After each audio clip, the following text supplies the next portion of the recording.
Bowling is one of those games that's just as much about trying as it is about winning.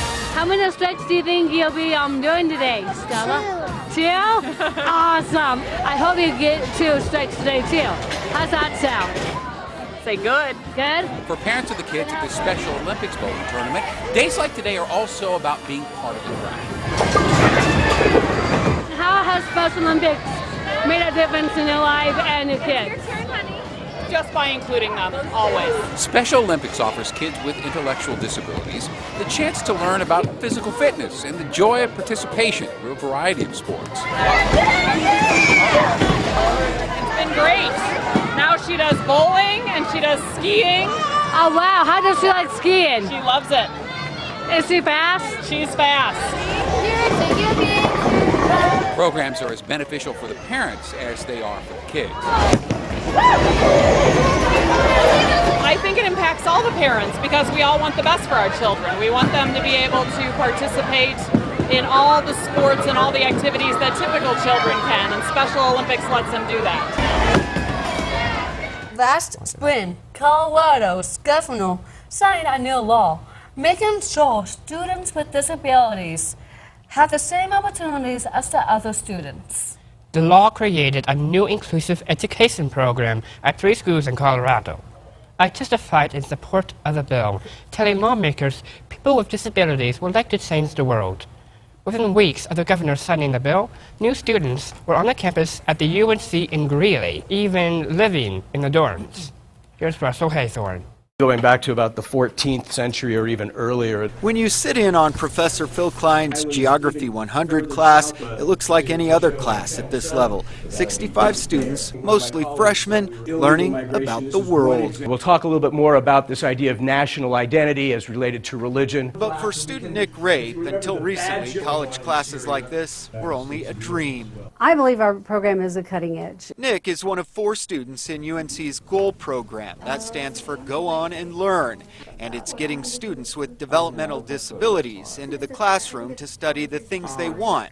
For Nick, it's geography. Like I went to Canada, and then I went to Europe 2 years ago, like Switzerland, Austria, Germany, and Italy. Those 4 countries. Jenna Zakino's studies are taking her in a different direction. I'm studying early childhood development, and I'm also studying poetry right now. 47 states had inclusive programs before lawmakers approved funding here in Colorado. It's something Associate Professor Robin Brewer has been working on at UNC for years, and her program takes inclusivity a step further. They live in the residence halls with their peers. They have typical roommates. And that means helping students learn to be independent. Taking a student to the grocery store or to Target, and they want to buy something and they ask us for permission to buy it. And it's like, you don't have to ask us. If that's something you want and you have the money for it, you can buy that. The program is designed to help students develop in 3 areas: residence life, like laundry, dining, and dealing with roommates; campus life, things like clubs and recreation; and of course, academics. They've really adapted incredibly well to the change, and the instructors have as well. Stephanie Hernan is GOAL's academic coordinator. The point is for our students to be able to gain the skills to work in a field that they're interested in and that they have strengths in. My Lord, my Lord. For student Brianna Kimball, that means taking a singing course. My Lord, my Lord. A step toward what she hopes is a career in public speaking, but it's going to take some adjustment. I miss being home. You do? Yeah, I really miss my parents a lot. And dedication. She doesn't like homework as much, but she's learning that it's part of college, and it's what, why she's here, really.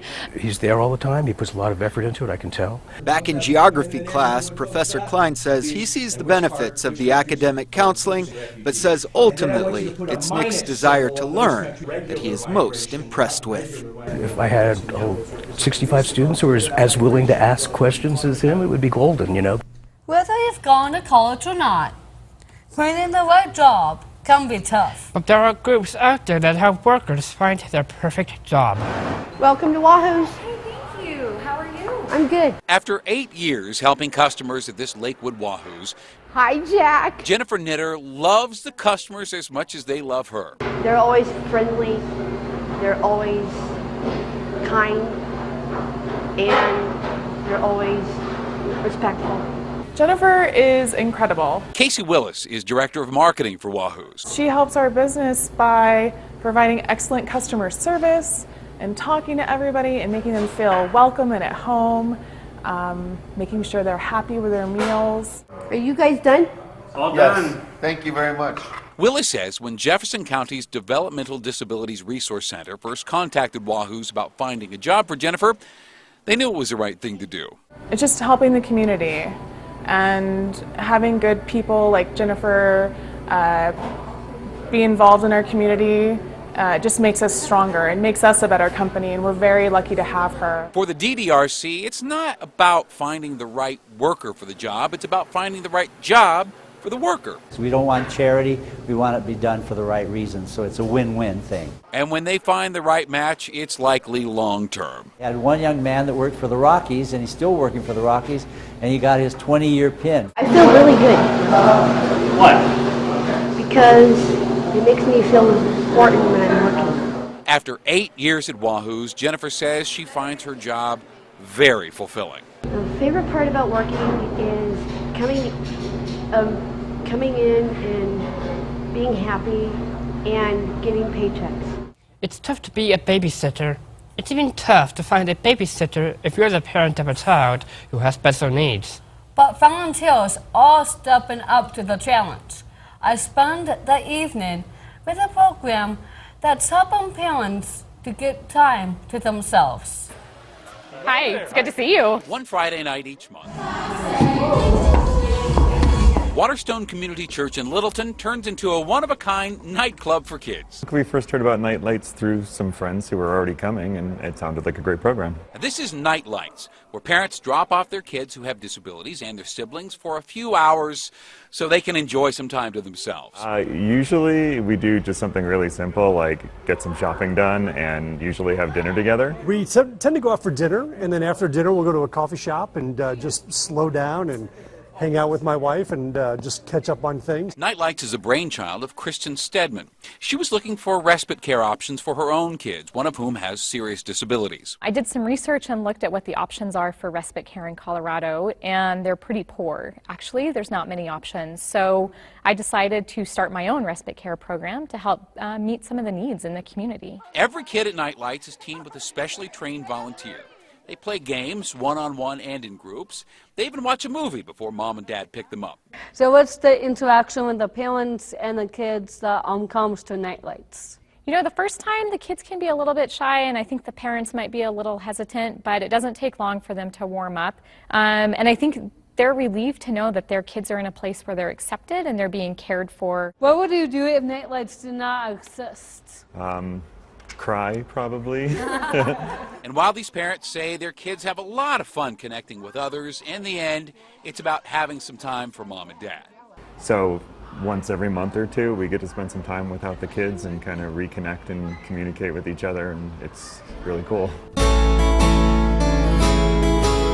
When Hannah and Connor return, we're heading to Hollywood. Mr. Mayo, what brings you here? Oh, nothing, just writing the world. To find out how ABC's hot new show, Speechless, manages to mix humor with lessons about cerebral palsy. Suppose he is 60, now it's time his voice changed. It's funny without being tasteless, it's warm without being sentimental.